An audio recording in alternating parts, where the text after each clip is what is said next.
How were horses used in cavalry forces in warfare in both the ancient and modern world? How did the cavalrymen fight the enemy while on horseback or in chariots? Or did the cavalry dismount and fight like infantry on foot?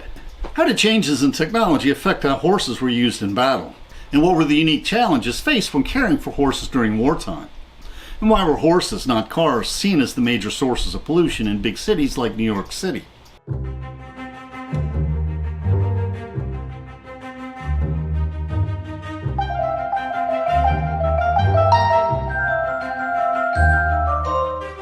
Please, we welcome interesting questions in the comments. Let us learn and reflect together. At the end of our talk, we'll discuss the sources used for this video. Please feel free to follow along in the PowerPoint script we uploaded to SlideShare, which includes illustrations. Our sister blog includes footnotes, and both include our Amazon book links. Horses were the major form of transportation before the invention of the automobile and were used extensively in combat before the World Wars. We became interested in this topic when we found in a collection of Civil War letters a letter from a cavalryman describing how horses suffered and died during the Civil War. Also in ancient Greece, Xenophon wrote several interesting treatises on horses and cavalry. From antiquity, in combat, horses had three roles: hauling supplies, fighting in highly mobile cavalry regiments, and sometimes pulling chariots in ancient times, and enabling generals to quickly survey the battlefield. From ancient times, in both war and peacetime, technological improvements meant horses could be used more effectively. Improved harnesses made chariot warfare common through the ancient Near East. Quite often several archers would ride in the chariot.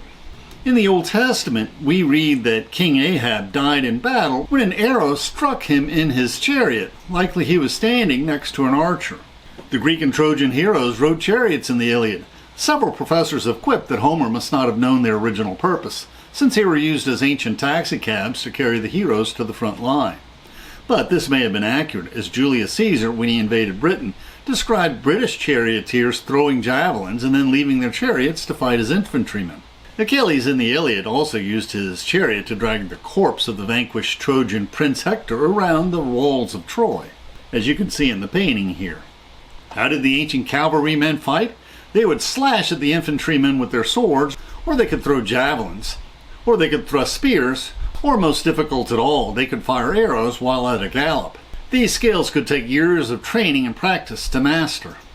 In the Cyropedia, the education of Cyrus, Xenophon tells us that during his first hunt, Cyrus the Great eagerly pressed his horse to chase a great stag. And this gives you a clue as to how his horses were used. Cyrus's horse slipped, going to his knees, nearly throwing him. But the boy managed to keep a seat, and the horse recovered its footing. And shortly thereafter, Cyrus let fly his javelin, and the stag fell dead, a beautiful big creature. While they were dismounted, admiring the slain stag, Cyrus sprang back on his horse when he heard a frenzied wild boar charging down on them.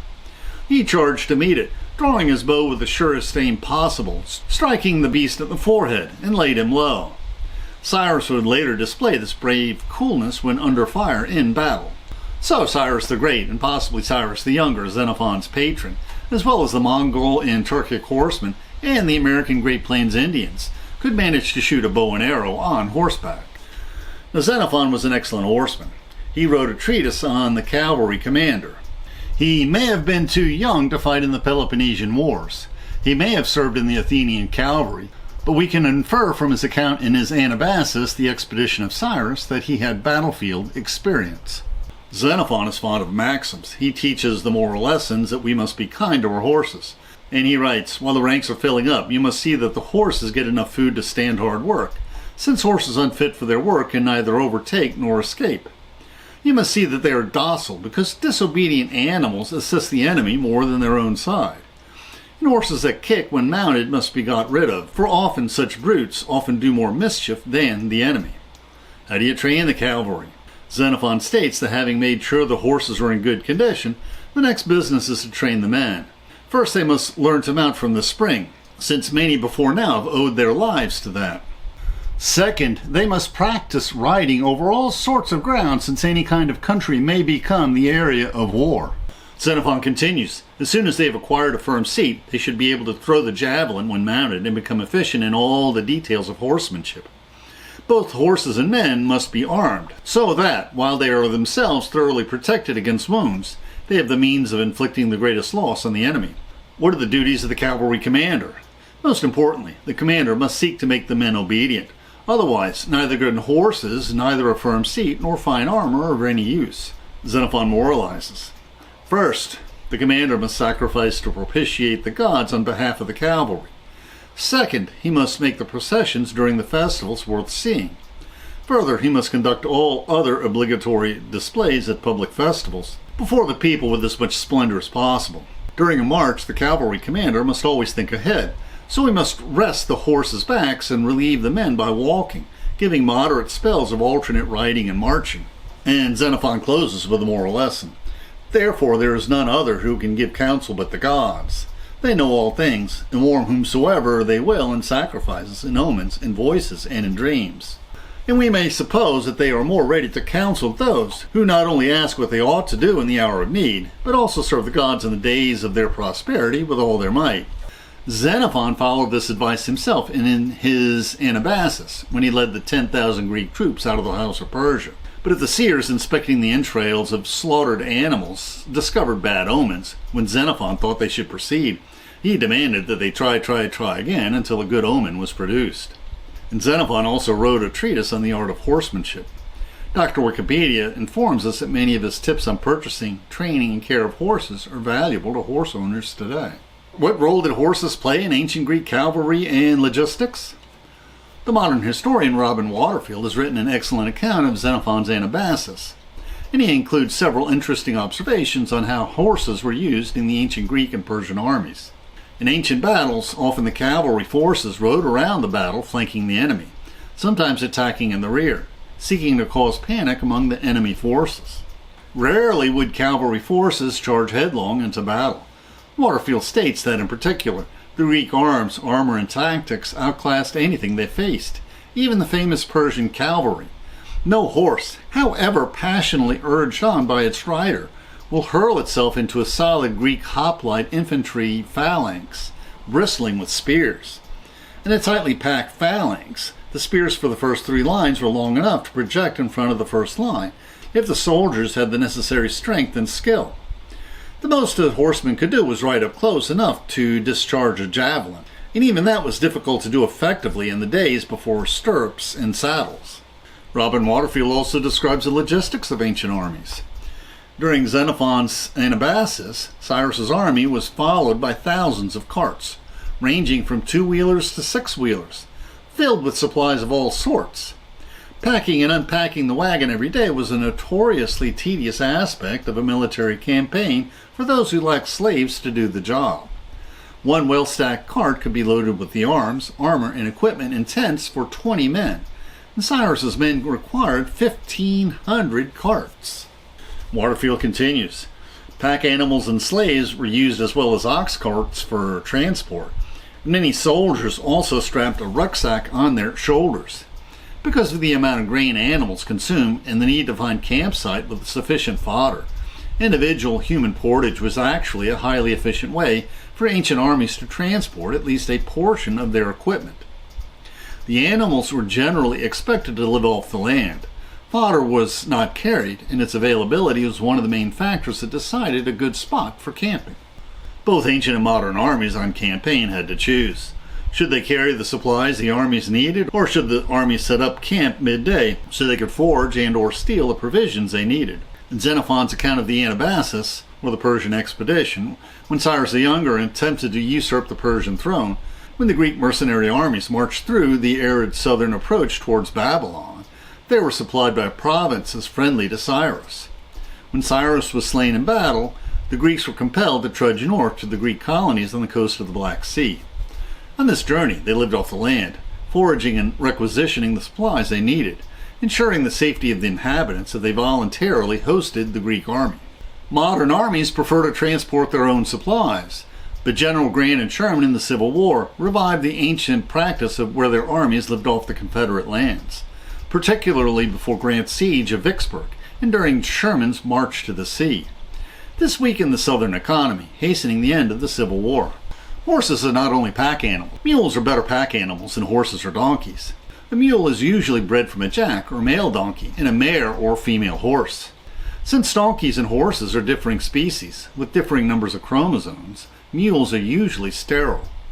Mules are hardier, more patient, and live longer than horses, and are less obstinate and more intelligent than donkeys.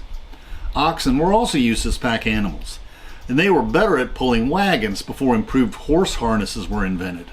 And how were cavalry used in medieval Europe and afterwards? The ancient Persians pioneered the use of armor for both horses and cavalrymen, as Xenophon stated. Both armor and chainmail protected medieval knights and their horses. As the armor became heavier, larger and larger horses were bred. The invention of the saddle and stirrup enabled knights to charge with their lances, leading to the sport of jousting, where knights tried to unhorse their opponent. Armored knights became obsolescent after the invention of the English longbow, and especially after the invention and perfection of firearms, leading to unarmored light cavalry. Elaborate turning movements were developed to maximize the effectiveness of using firearms from horseback. Often cavalry was used to combat enemy artillery, especially during their deployment, and cavalrymen were still useful for scouting and reconnaissance. How were horses used in the Civil War? Horses enabled officers to quickly determine the progress of the fighting across their front lines, and they pulled supply wagons. Quick raids by cavalry often surprised the enemy. During the Civil War, often cavalrymen dismounted upon arriving at their destination and fought as infantry. General Ulysses Grant was fighting a war of attrition against the Confederate General Robert E. Lee. In the last years of the war, whatever the outcome of the battle, the Union Army would immediately try to flank the Confederates to fight the next battle. This constant warfare exhausted the soldiers, but was especially hard on the horses.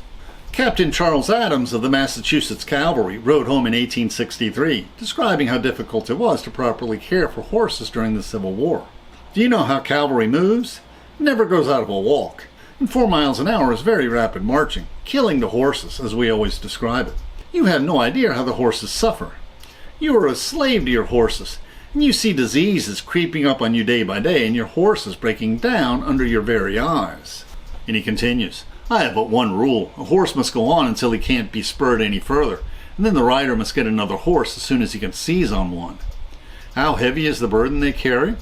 A cavalry horse, when loaded, carries an average of 225 pounds on his back, and a packed saddle alone weighs 50 pounds. I suppose that the people fighting the Civil War are a little bit lighter than modern Americans. The horse is, in active campaign, saddled about 15 hours a day. His feed is about 8 pounds a day, which is too little, plus the grass he grazes during halts. The usual water he drinks is brook water, so muddy by the passage of the column that it is colored chocolate.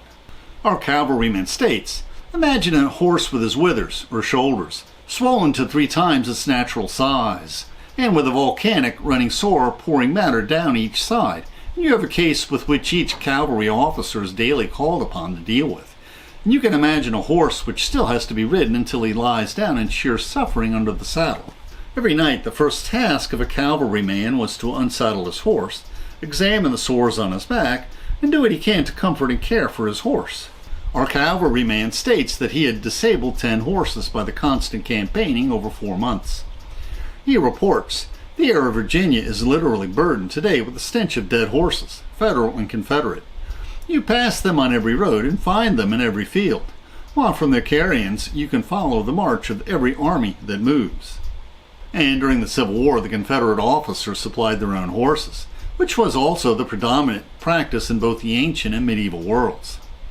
After the defeat of the Confederates at Vicksburg, and after the defeat of the armies of Robert E. Lee at Appomattox, General Grant permitted the Confederate officers to keep their sidearms and horses so they could use them in spring planning. What were the role of horses in the 2 world wars? The development of trench warfare, barbed wire, machine guns, and tanks made traditional cavalry obsolete. Cavalry charges on horseback were common early in World War I, and cavalry forces were used sporadically during World War II. Horses were still used as pack animals by all sides in World War I, and by both the Germans and the Russians in World War II. The Germans actually used more horses in World War II than in World War I. Its factories were dedicated to producing tanks and aircraft, and the Nazi armed forces were always short on fuel. Horses were sometimes used in challenging terrain in recent wars. For example, the American Special Forces accompanied the forces of Afghan warlords on horseback in the mountains of North Afghanistan. What problems did horses cause in the big cities like New York City? We associate pollution with the automobile, whose exhaust fumes that cover our cities, especially Los Angeles, with smog. But after automobiles were invented, they were eagerly adopted as a solution to a pressing problem: pollution caused by the thousands of horses trudging about in these cities, particularly in New York City. In the late 19th century, several 100,000 horses pulled trolleys, carts, and carriages through the streets of New York City. Each horse dumped on the street 30 pounds of manure and a quart of urine every day.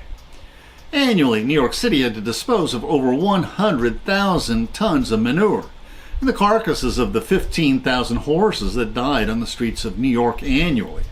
At first, the surrounding farmers were happy to pay for manure to fertilize their fields, but after the volume became overwhelming, farmers charged to accept the manure. Workers gathered the manure in piles on vacant lots that were 60 feet high. Rain seeped into the manure. Manure streams seeped into basements. The manure bred flies, and thousands of flies spread diseases. Walking across the street was hazardous. You did not want to slip and fall. The officials in New York City hired an army of sanitation workers and built sewers and infrastructure to handle the ever-growing piles of horse manure, but to no avail. Finally, by 1912, cars outnumbered horses on the streets of New York City. And year by year, as the number of horses dwindled, so did the piles of manure and the stench. And now we'll discuss the sources we used for this video. This collection of the Civil War letters of mostly ordinary soldiers, but also of generals, and an occasional letter from President Lincoln, reveal the concerns and thoughts of ordinary soldiers fighting in this epic struggle. Robin Waterfield's account of Xenophon's expedition, and also Xenophon's account, and the conflicts between the Greeks and Persian, include excellent background information on the ancient culture and logistics of Greek and Persia. We also quoted from Xenophon's Cyropedia, The Education of Cyrus, which may reflect the qualities he saw in his patron, Cyrus the Younger, who was slain fighting to usurp the throne of Persia. Although he is deprecated by many haughty modern historians, in the ancient world Xenophon's works were read as widely as were the works of Plato, and one of the favorite was the Anabasis, his description of the Persian expedition. This was also a favorite of King Philip of Macedon and his son Alexander the Great, who were inspired by his work in their planned invasion of Persia, which Alexander the Great conquered. The YouTube description includes a link to our PowerPoint script that we uploaded to SlideShare and also our blog. Please support this channel by sharing this video with your friends, and by clicking on the like and subscribe buttons, and by clicking on the Amazon links to purchase any of the books we discussed, which will earn us a very small affiliate commission. And please consider becoming a patron of our channel. Plus, we will host special discussion groups for our patrons. Plus, you can click on the Meetup or small M icon to participate in our online discussions, where we practice our future YouTube scripts. And please click on the links for other videos that will broaden your knowledge and improve your soul.